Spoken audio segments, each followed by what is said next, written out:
안녕하십니까. 오늘 소방채용 공고문 해설을 맡은 119 안방의 소방사 흥승입니다. 여러분 드디어 기다리던 채용시험 계획 공고가 나왔습니다. 이 채용은 원래도 질문이 많은 파트이기도 하고 이 채용시험 공고가 뜨면 질문이 정말 폭발합니다. 그래서 저희가 본부 인사 채용팀과 고심 끝에 이번 영상 만들었습니다. 사실 하나의 영상에 많은 내용들을 담다 보니까 길이가 많이 길어졌습니다. 그래서 부담을 느끼시는 분들도 분명히 계실 텐데요. 저희가 또 센스하면 119 안방 아니겠습니까?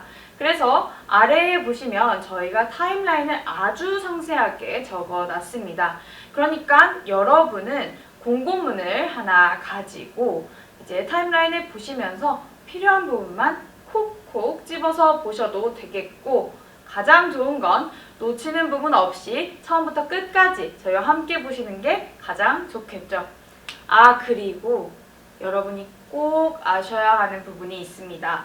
바로 시험의 시작은 사실 필기시험이 아닙니다.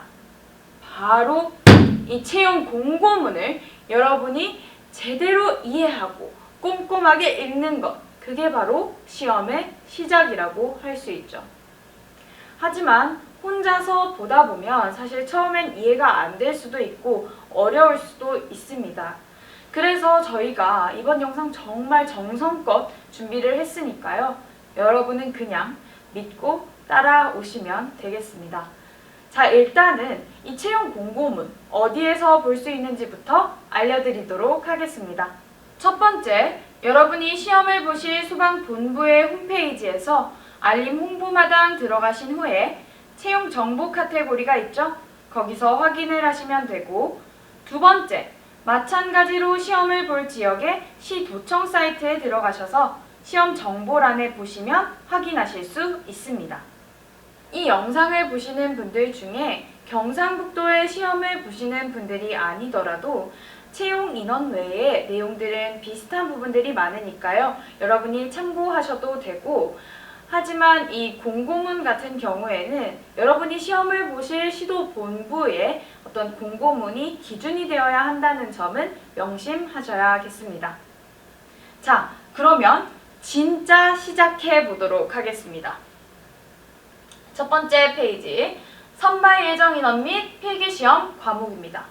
사실 이 페이지, 여러분이 가장 많이 보는 페이지이기도 하고 사실 이 페이지만 보시는 분들도 많으시죠? 자, 여기에 보시면 여러분이 가장 궁금해하시는 선발 인원이 쭉 나와 있고요. 여기 공채와 경채 사이에 선이 그어져 있습니다.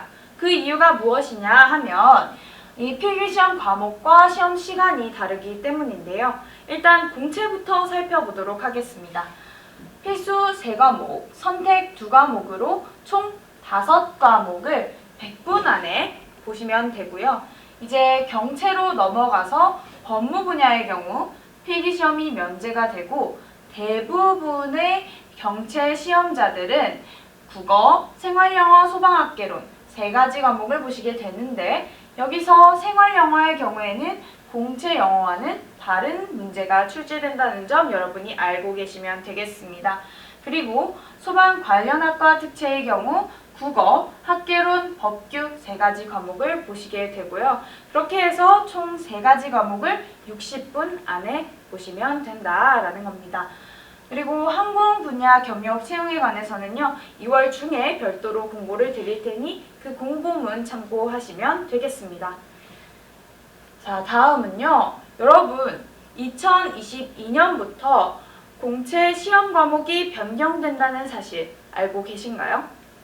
전에 필기 시험 과목에 있던 국어 과목이 아예 사라지고, 거기에 선택 과목에 있던 행정법, 총론, 관계법규, 학개론 3가지가 들어오면서 2022년부터는 아예 선택 과목이 사라지고 필수 5과목으로 변경이 됩니다.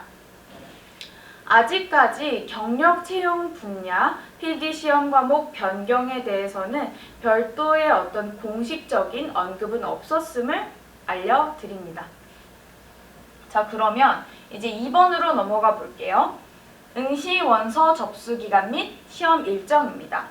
일단은 2월 12일 공부 시부터 접수가 시작이 되고요. 이 기간 중에 각각의 기간 중에 24시간 동안에는 접수도 가능하고 취소도 가능합니다. 하지만 토, 일, 요일은 접수 기간에서 제외된다는 점 여러분이 알고 계셔야겠습니다. 그리고 응시표는 3월 13일 이후에 출력이 가능해지고요. 필기시험의 시험 장소 공고도 3월 13일부터 뜨게 됩니다. 자, 그 다음 필기시험 합격자 발표가 있는 날에 체력시험에 대한 공고도 함께 뜨고요. 체력시험 합격자 발표 때의 신체 서류 인정성 검사에 대한 공고도 함께 뜨게 됩니다. 그리고 이에 대한 발표가 있을 때의 마지막 시험인 면접시험에 대해서도 알려드리고요. 마지막 최종 합격자 발표는 6월 26일로 예정이 되어 있습니다.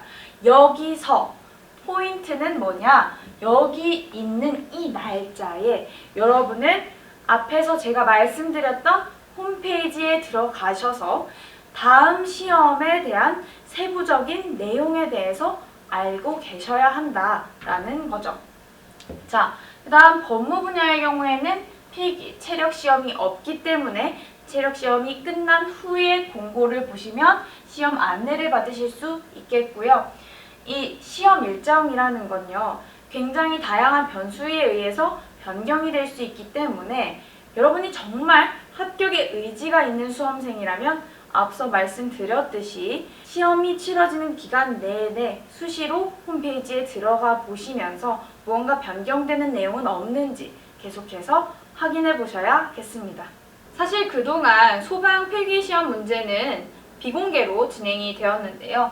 2018년 하반기부터 응시생의 알 권리 보장 등을 위해서 공개가 되기 시작했습니다.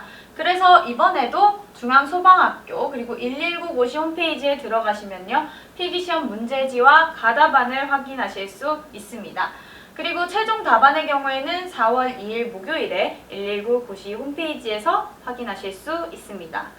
그리고 만약에 필기시험 문제에 나 이의 제기할 게 있다, 그러면 일단 이 정해진 기간에요, 부침 1에 보시면 양식이 있습니다. 그 양식을 작성하셔서 119 고시 홈페이지에 들어가신 다음 이 밑에 작성 방법 순서 나와 있으니까 이 순서에 따라서 이의 제기를 해주시면 되겠습니다.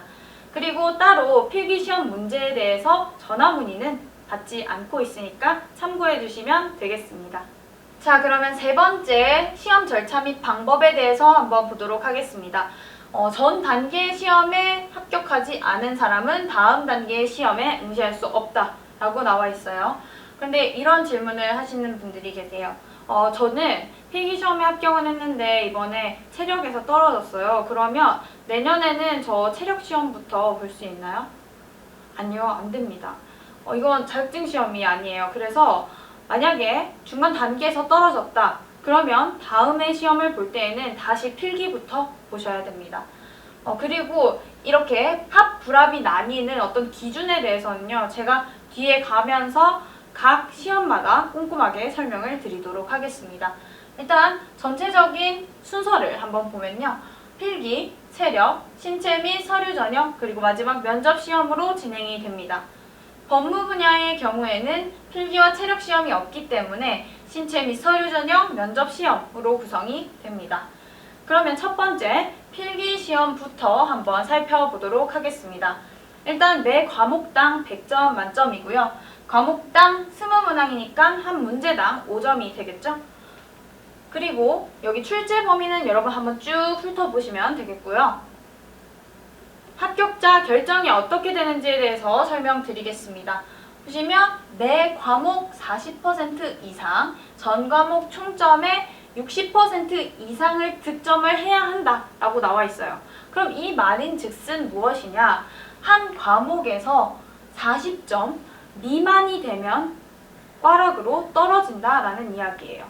그리고 전 과목 총점의 60% 이상이 되어야 한다고 하니까 전 과목 특채의 경우 3과목, 공채의 경우 5과목이죠. 그 평균을 냈을 때 그 평균 점수가 60점에 미치지 못하면 그 또한 꽈락이 된다라는 이야기입니다. 그러면 공채분들의 경우 이 부분이 궁금하실 수 있어요.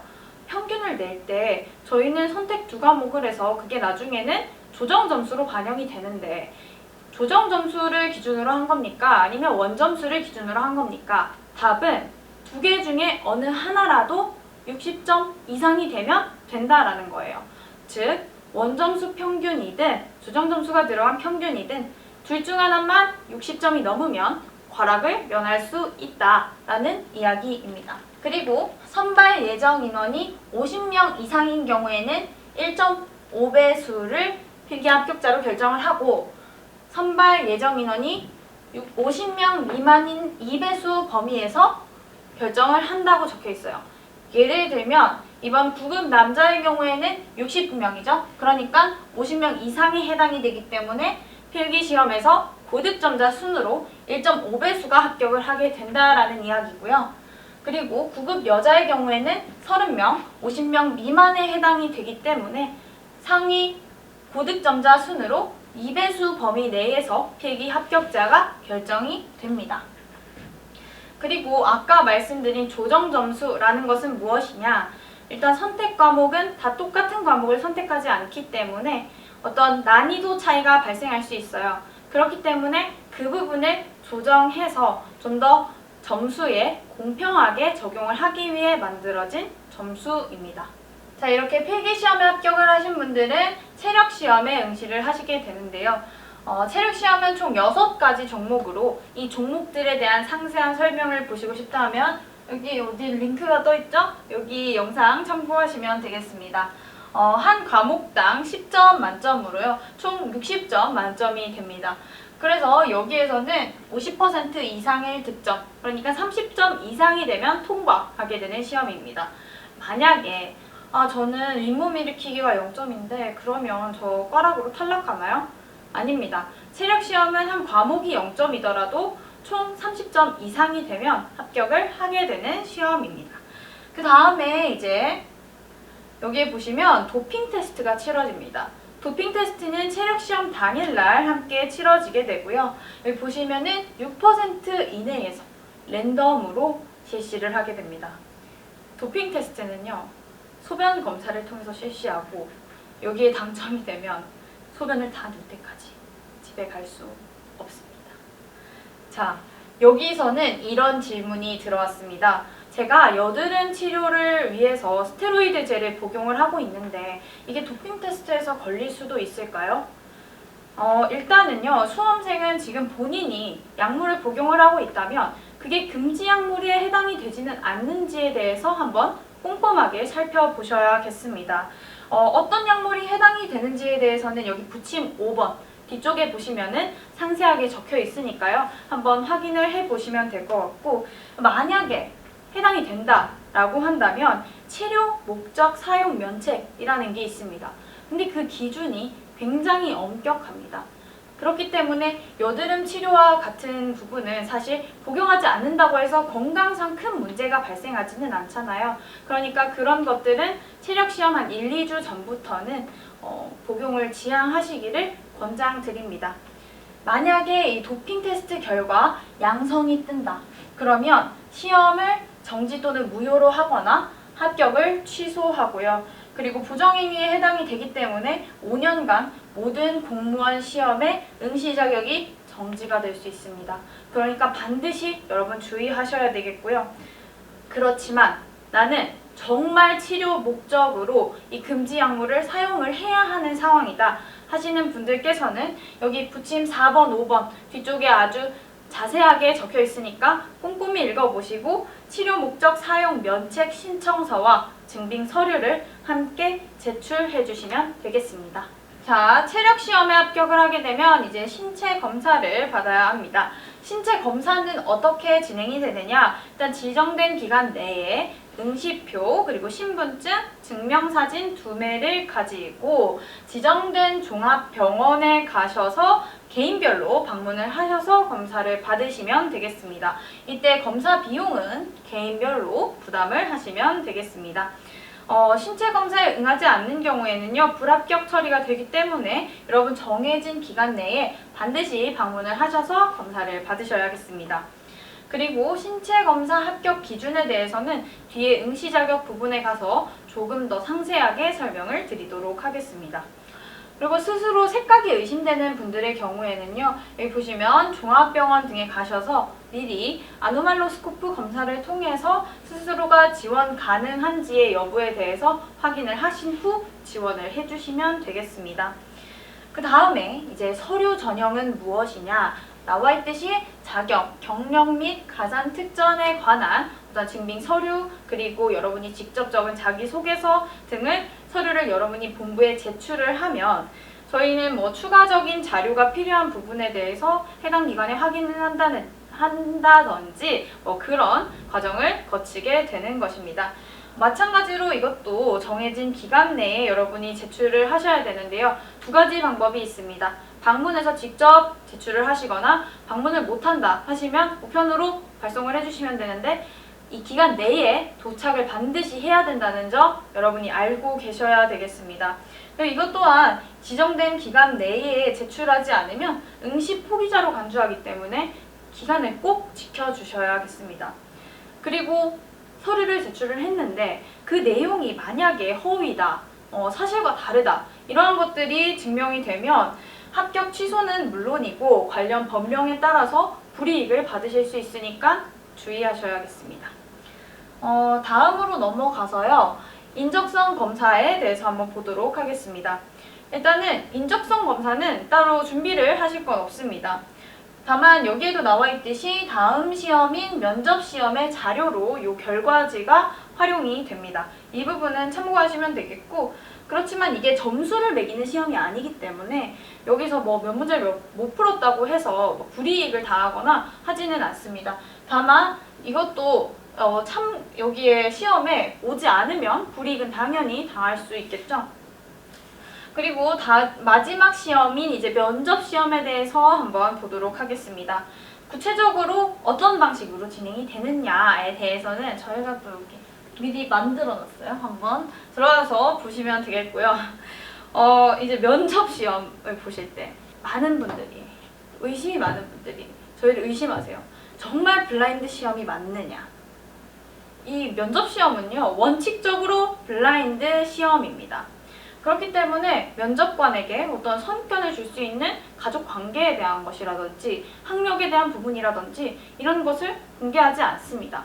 다만 아까도 말씀드렸듯이 인적성 검사 결과지 아니면 본인이 직접 쓴 자기소개서 등이 참고 자료로 들어가게 되는 거죠.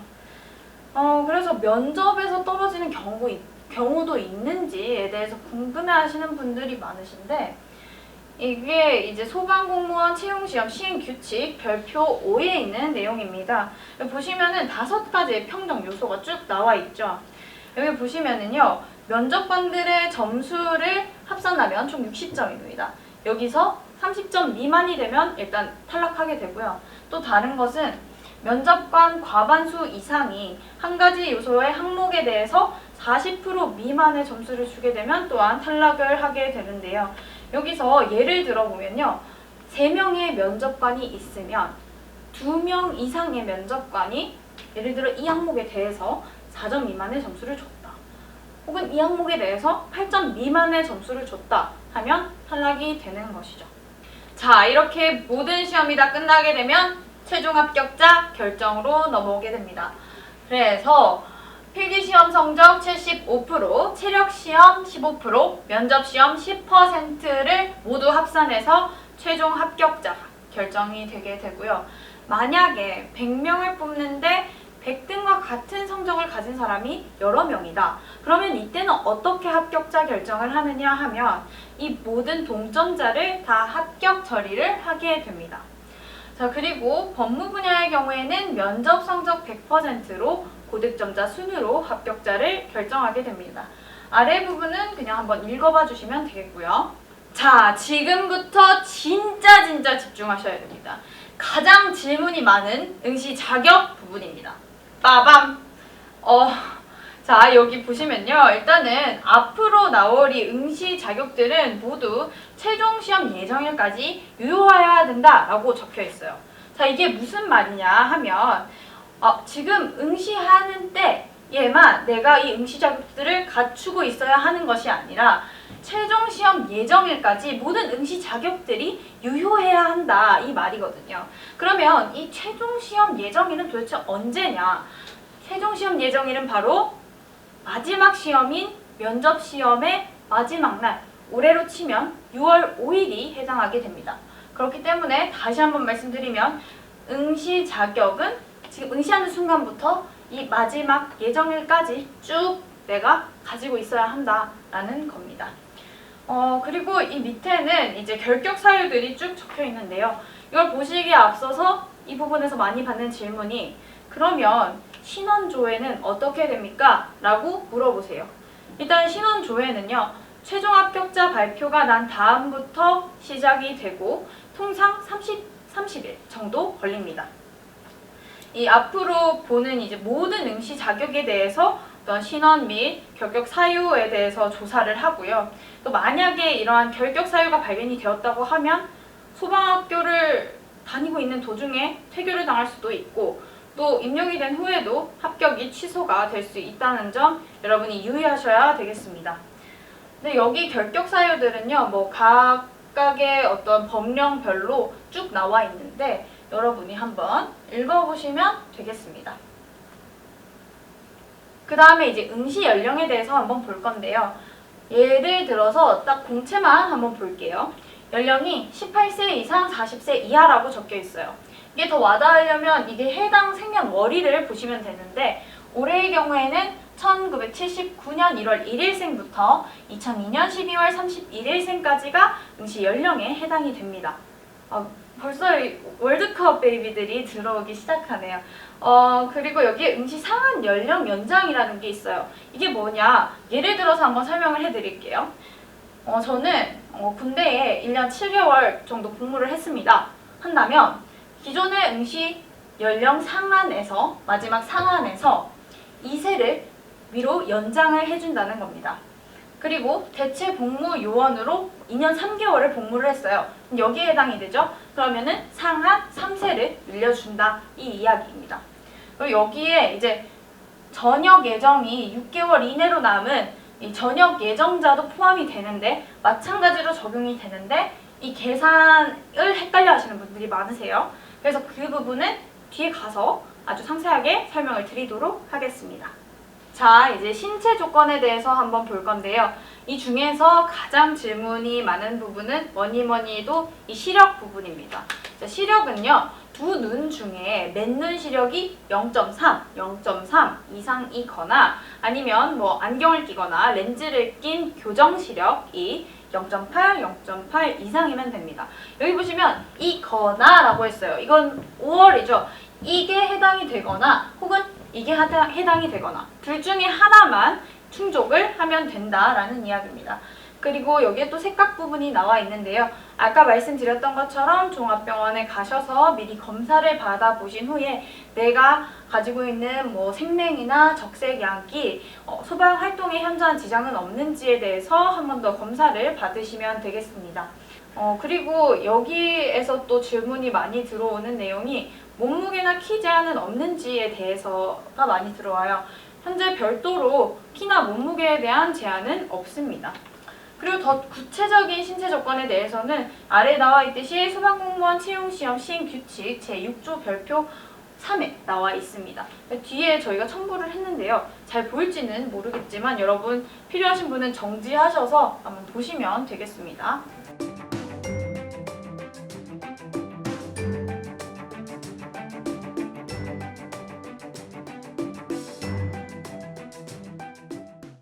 자, 그리고 여기에서 넘어가기에 앞서서 일단 이 맥락에서 또 많이 받는 질문이 있습니다. 소방공무원 문신을 해도 되는지에 대한 부분인데요.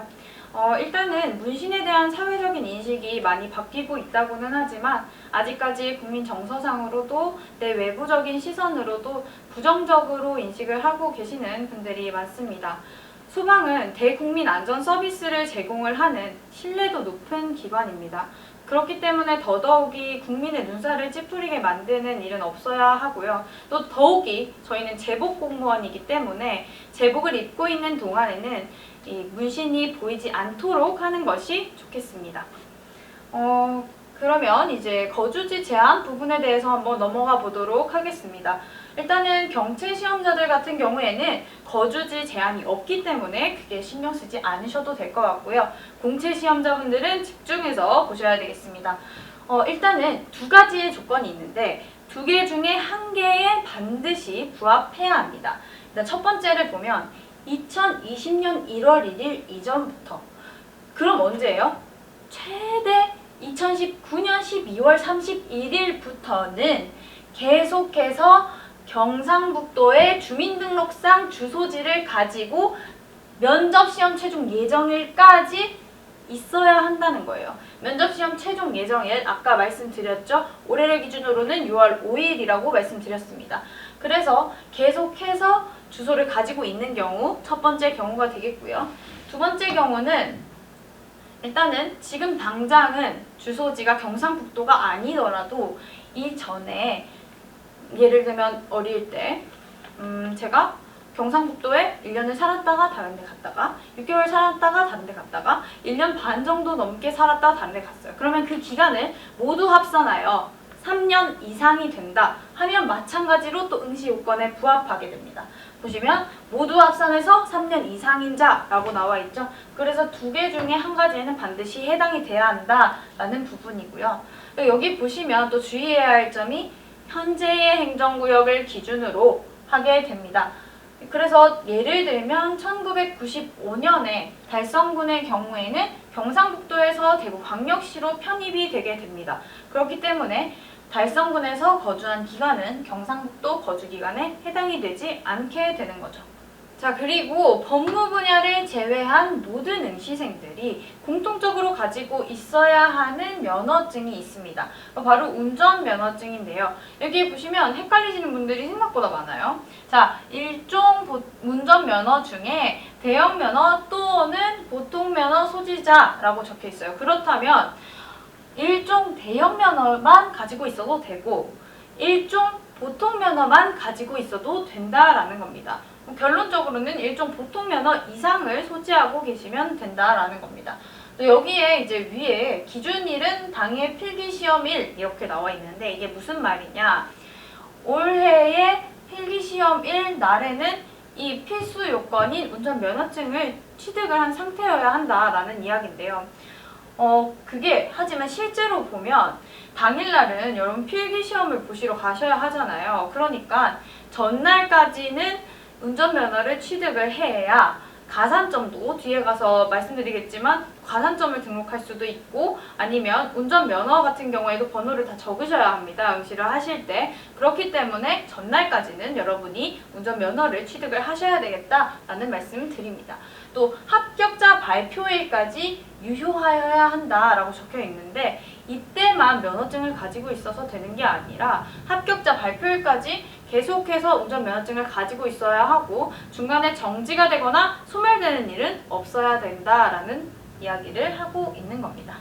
자, 지금부터 경체 시험을 보실 분들은 모두 박수 제발 시작! 네, 아주 좋습니다. 따라 하셨죠?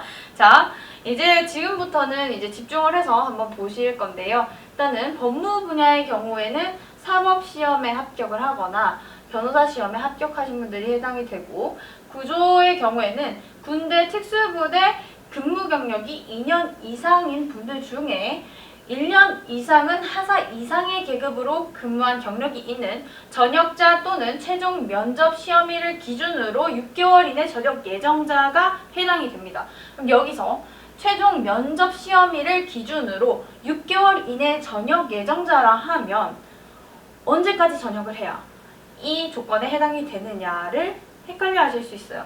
일단 최종 면접 시험일 계속 이야기했지만 올해 6월 5일입니다. 그러면 그로부터 6개월 이내 전역 예정자니까 그러면 12월 5일인가요? 아닙니다.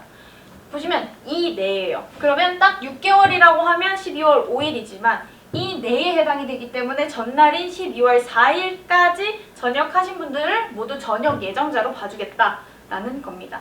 이해가 되시나요? 자, 그 다음에 이 군 특수부대의 경우에 밑에 쭉 나와 있으니까요. 한번 읽어보시면 되겠습니다.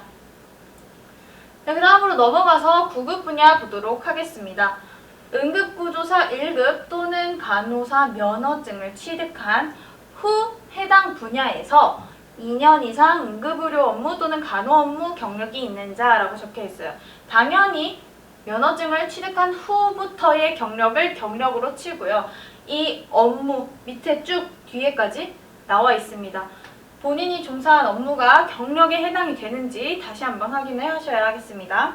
그 다음에 차량 정비인데요. 차량 정비 관련 자격을 취득하신 후에 이제 근무하신 경력이 2년 이상이 되어야 하고 여기에서 군 경력은 제외가 됩니다. 군에서 차량 정비를 한 경력은 해당이 되지 않는다라는 이야기고요. 관련 자격증 그리고 인정 범위에 대해서는 아래를 읽어보시면 되겠습니다. 네, 그 다음에는 운전 특채인데요. 일종 대형 면허를 취득한 후에 실무 경력이 2년 이상인 분들이 해당이 되고 인정 범위에 대해서는 쭉 읽어보시면 되고요. 단 일종 보통 면허나 소형 면허로 운전을 할 수 있는 차량의 실무 경력은 제외가 되지만 또 도로교통법이 개정되기 전에 대형 운전면허를 요건으로 한 긴급 자동차 운전 경력은 인정이 된다라는 점도 여러분이 체크하고 넘어가셔야겠습니다.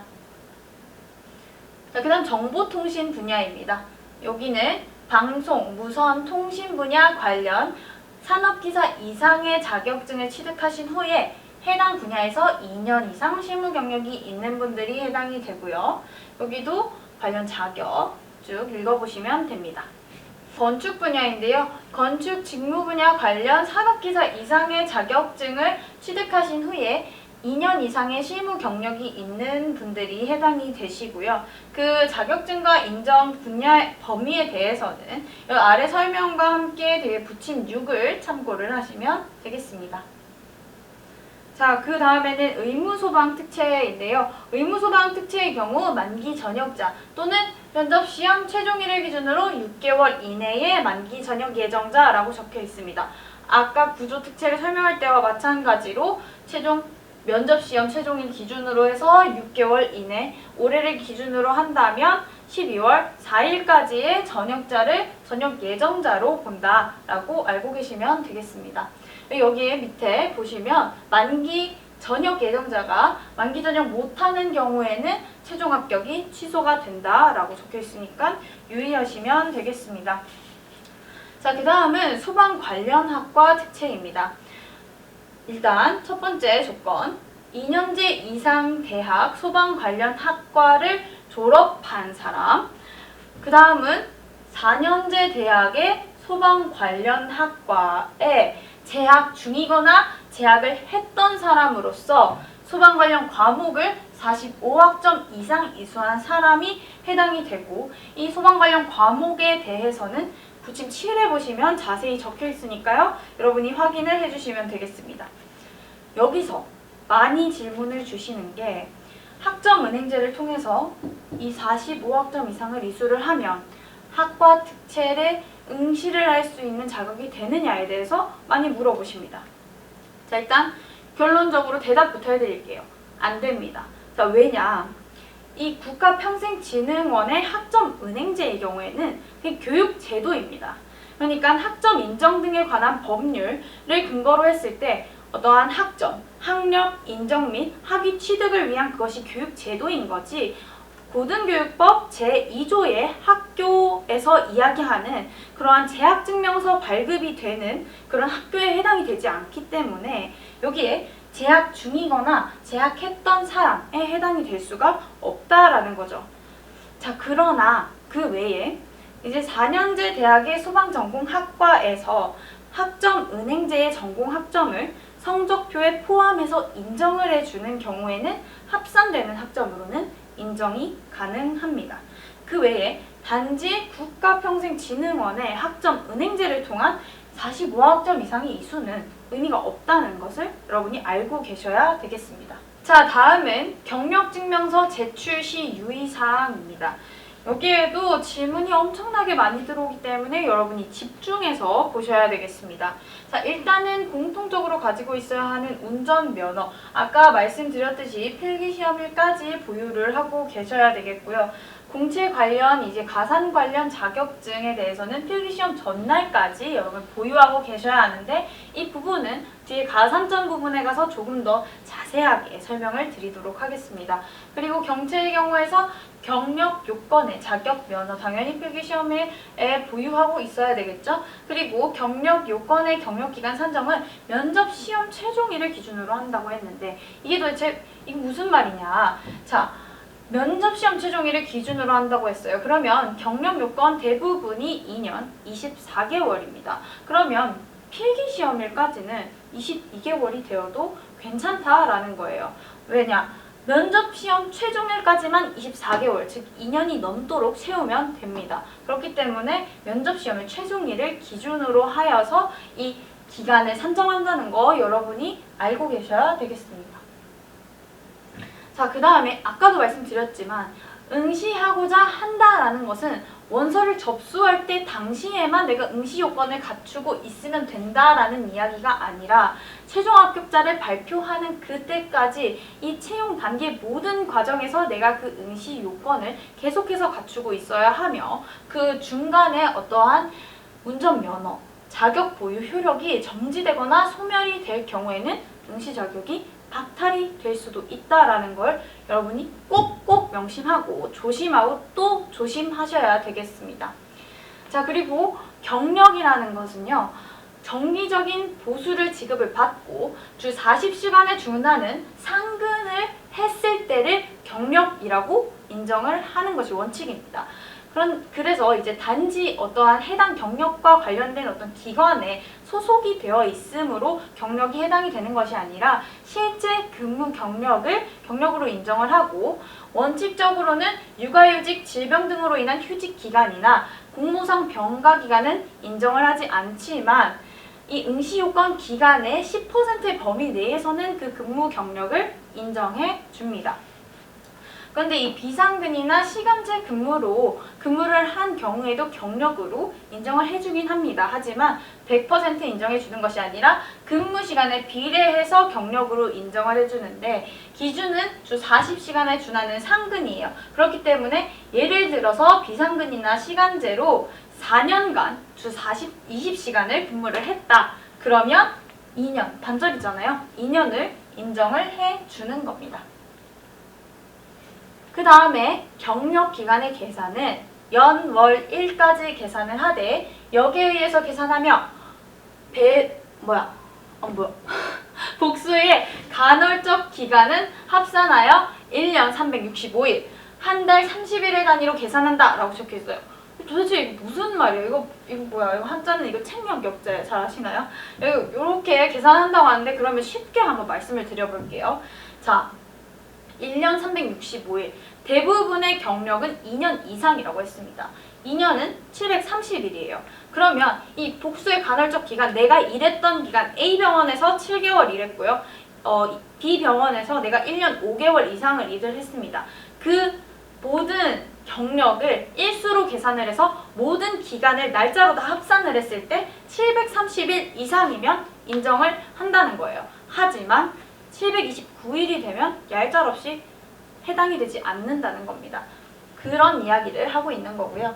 그 다음에 국민건강보험 등 4대 보험이 가입된 사업장에서 근무한 경력만을 인정하고요. 그 다음에 경력증명서 발급 분야는 총 4가지입니다. 일단 부침 8번에 있는 근무경력 사실 확인서, 그리고 4대 보험 중에 건강보험 자격 득실 확인서, 그리고 소득금액 증명원, 그리고 근로계약서, 이렇게 4가지가 되겠고요.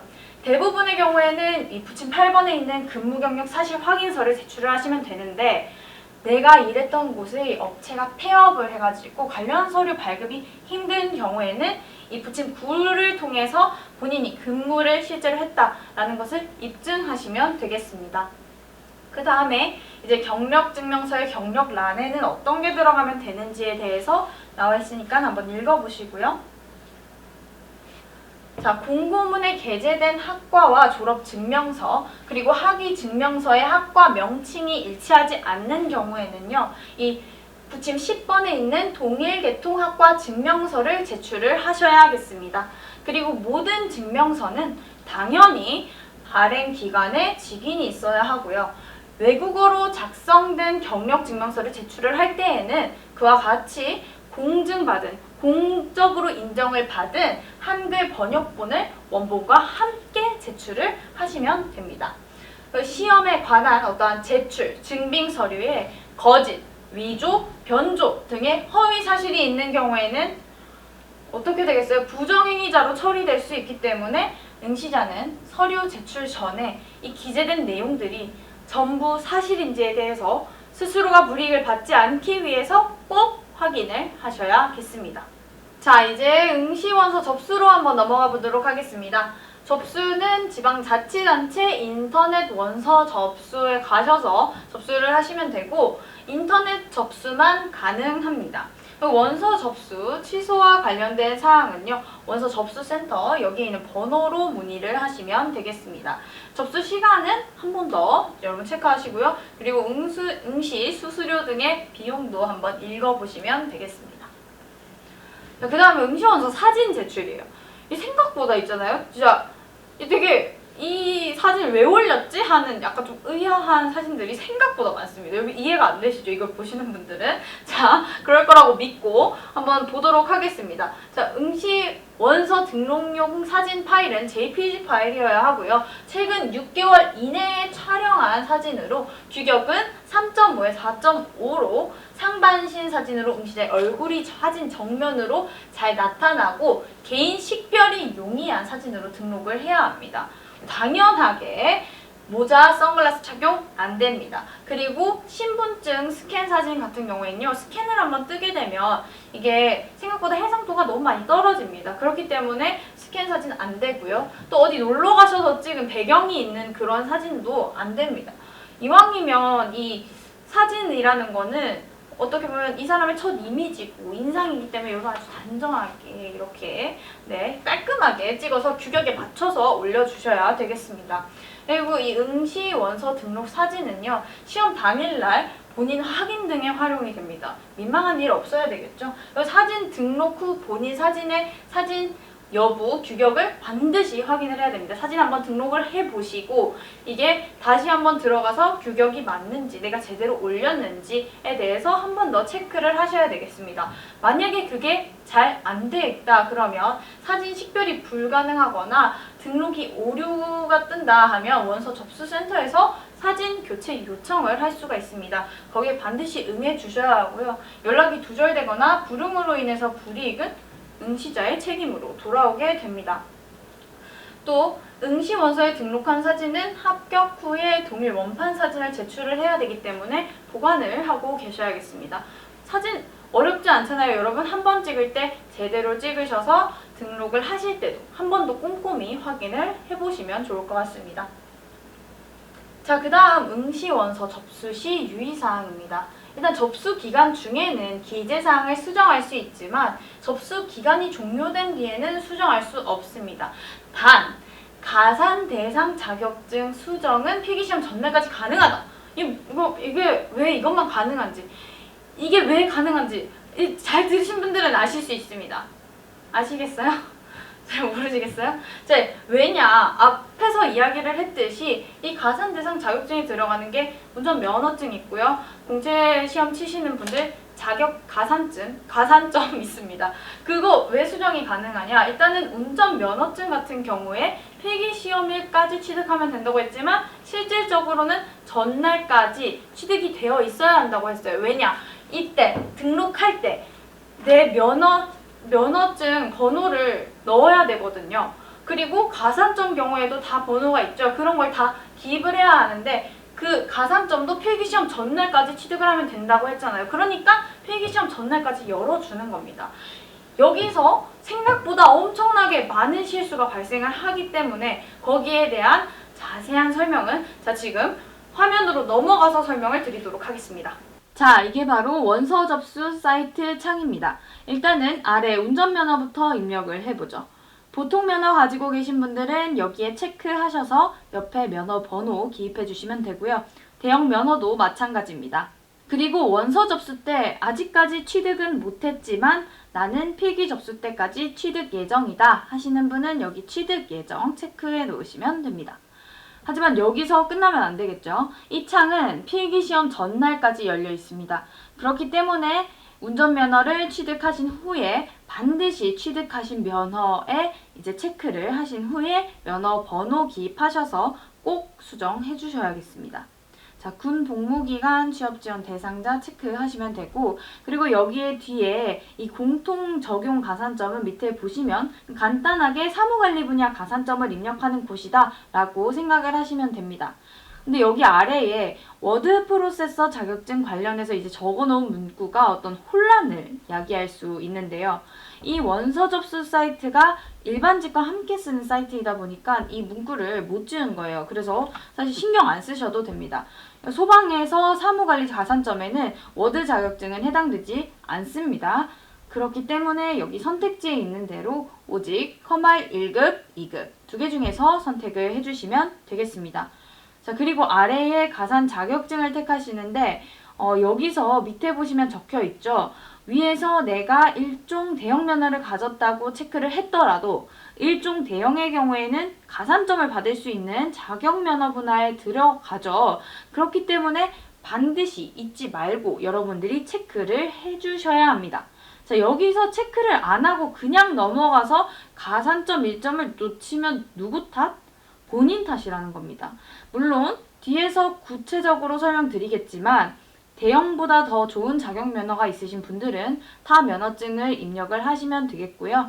그리고 자격 면허도 여기 열어보시면 쭉 엄청 많아요. 눈을 크게 뜨고 본인이 가진 자격증을 찾아서 선택하신 후에 자격증 번호 정확히 기입해 주시면 되겠습니다. 간혹 이 사무관리 분야와 가산 면허증이 두 개를 바꿔서 억지로 적어 놓는 분들도 많으신데 항목을 제대로 보시고 구분을 해서 기입을 해주셔야겠습니다. 자, 이해가 잘 되셨죠? 어렵지 않습니다, 여러분. 따라서 잘 하시면 되겠고요. 그 다음에 쭉 이어가 보도록 하겠습니다. 경상북도에서 시행하는 동일 날짜의 시험에는 중복 접수하실 수 없고요. 접수기간, 취소기간 내에 원서 접수를 취소하실 경우에는 응시 수수료 돌려받으실 수 있습니다. 그리고 응시표는 원서 접수 기간에는 출력이 되지 않으며 별도로 정한 응시표 출력 기간, 앞에서 한번 말씀을 드렸습니다. 그 기간부터 출력이 가능합니다. 자, 다음으로 가산 부분으로 한번 넘어가 보도록 하겠습니다. 자, 일단 취업 지원 대상자에 대한 가산 부분을 소개를 하고 있습니다. 일단 본인이 이 아래 조건에 해당이 되는지에 대해서는 한번 확인을 해보시고 그 다음에는 이 보훈처로 연락을 하셔서 본인이 대상자에 해당이 되는지 그리고 가산 비율은 얼마인지에 대해서 확인을 해보시면 되겠습니다.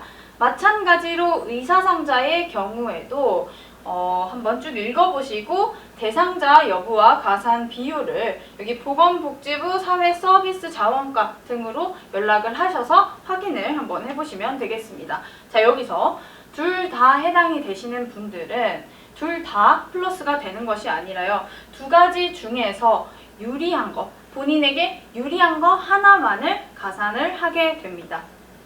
자, 그리고 이제 정말 여러분이 질문을 많이 하시는 것 중에서 정말 탑3 안에 드는 것 중에 하나, 가산점을 어떻게 또 적용을 하느냐. 공채시험에 해당되시는 분들 지금부터 집중해서 보시면 됩니다. 경력채용시험 응시자는 제외되니까 넘어가셔도 되고요. 자, 일단은 보시다시피 아까 말씀을 드린 것처럼 필기시험 시행 전날까지 딴 자격증에 한해서만 인정을 해주게 됩니다. 일단 넘어가서 자, 여기 보시면 여기서 제일 중요한 게 뭐냐. 자, 여기 보시면 여기 아주 명확하게 이렇게 딱 잘라놨어요. 그렇죠? 자, 그러면 어떻게 또 구분이 되어 있느냐? 사무관리와 자격, 면허증으로 구분이 되어 있습니다. 이 뒤에도 보시면 이렇게 강조해서 설명을 아주 자세하게 잘 해놓으셨어요. 이걸 풀어서 이야기를 한번 해보겠습니다. 자, 일단은 두 개 명확하게 구분이 되고 자격 면허증과 사무 관리를 합산을 할 수 있다. 그리고 자격증, 면허증 중에서 가장 유리한 것 1개, 그리고 이 사무 관리 중에서 가장 유리한 것 1개를 합산을 할 수 있으며 최대한 5%까지를 인정을 하겠다라고 이야기를 하고 있습니다. 자, 그러면 예를 들어서 한번 설명을 해볼게요. 자, 저는 커말 1급도 있고 2급도 있어요. 자, 그렇다면 커말 1급, 2급 합산을 해서 4점이 총 적용이 되는 건가요? 아니요. 가장 유리한 거 하나요. 그렇기 때문에 3점만 적용이 되는 겁니다. 자, 그러면 두 번째로 예를 들어볼게요. 저는 소방시설 관리사 있고 이 커말 1급이 있어요. 그러면 저는 총 8점이 적용이 되는 건가요? 아니요. 아까 말씀드렸죠? 최대 5점. 그렇기 때문에 두 개를 합할 수는 있지만 최대로 5점만 인정을 하겠다라는 겁니다. 자, 그러면 이러한 가산점이 어떻게 점수에 반영이 되느냐. 예를 들어서 내가 국어를 90점을 맞았어요. 그러면 예를 들어서 제가 커말 1급을 가지고 있다고 합시다. 그러면 3점이 있죠. 그러면 최종적으로는 93점이 되는 거예요. 국어 점수가. 그렇다면 한국사는 100점을 맞았어요. 그러면 한국사는 최종적으로 103점이 되는 겁니다. 네, 이런 식으로 적용이 되고요. 다음으로 가산특전과 관련된 유의사항 한번 읽어보도록 하겠습니다. 자, 취업 지원 대상자 가산점 또는 의사상자 등 가산점과 자격증, 면허증 소지자에게 적용되는 가산점은 각각 하나씩 합산하여 적용합니다. 이게 무슨 말이냐면 취업 지원 대상자 가산점 또는 5월 의사상자 등 가산점, 아까 앞에 설명했죠? 두 개 중에 유리한 거 1개.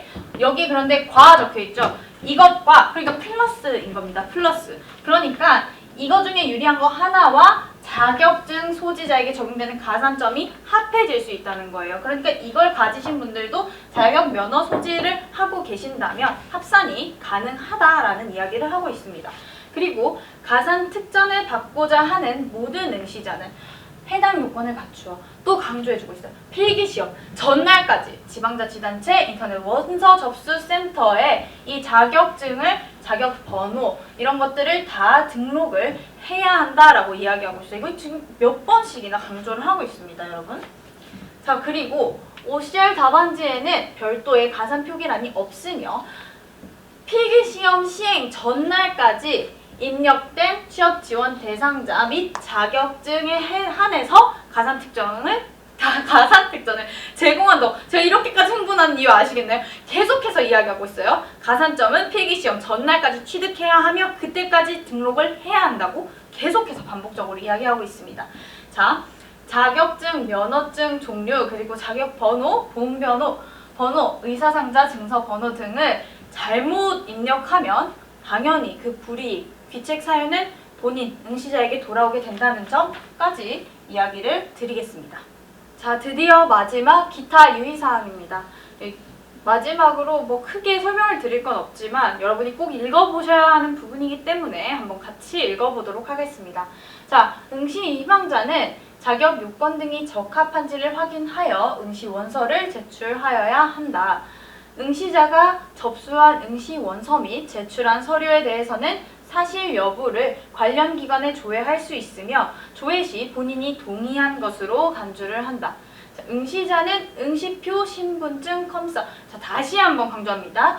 응시표, 신분증, 컴사 까먹지 말고 꼭 가져가시고 40분 전까지 시험실에 입실하셔서 준비를 하셔야겠고요.